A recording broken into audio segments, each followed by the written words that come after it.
Hello, Radhe Radhe. कैसे हैं आप सब? बढ़िया।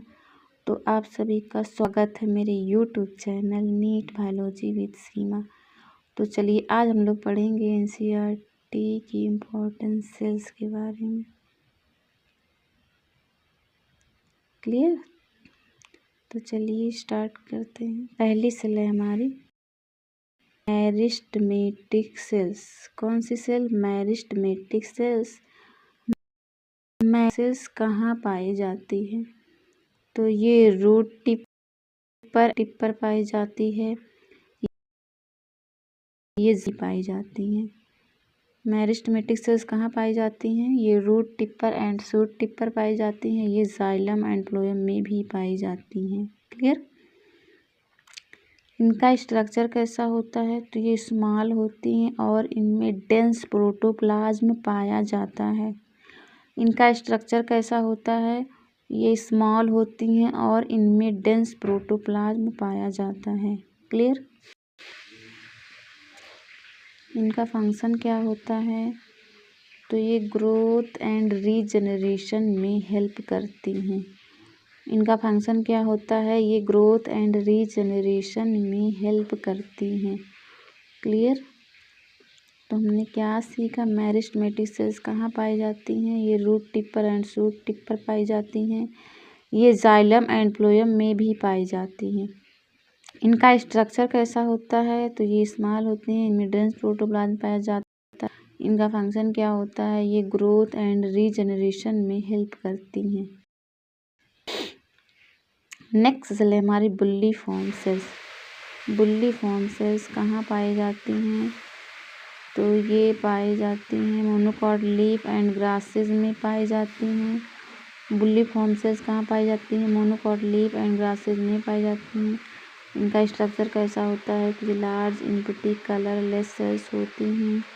इनका स्ट्रक्चर कैसा होता है? ये लार्ज इम्पटी कलरलेस सेल्स होती हैं। इनका फंक्शन क्या होता है? ये ट्रांसपायरेशन को प्रिवेंट करती हैं।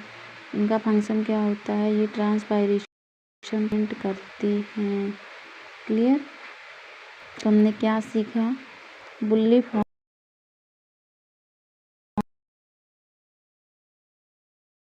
हैं।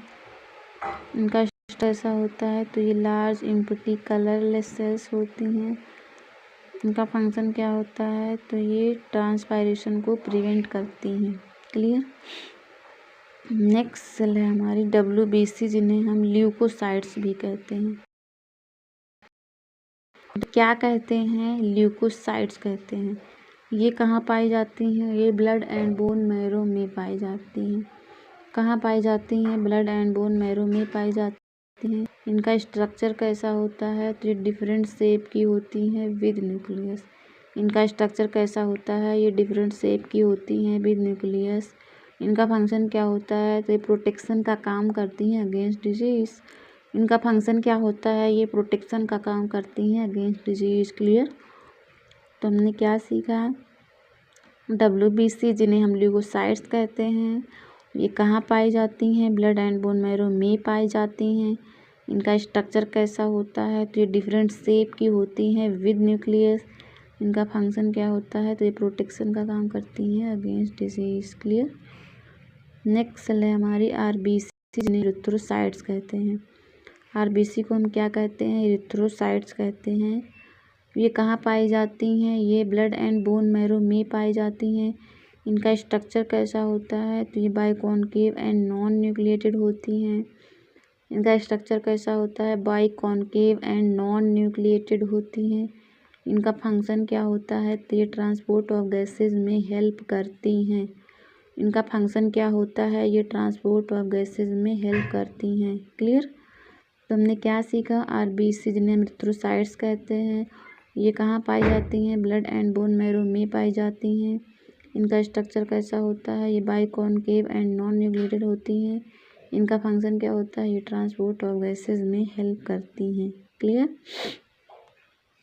Thank you.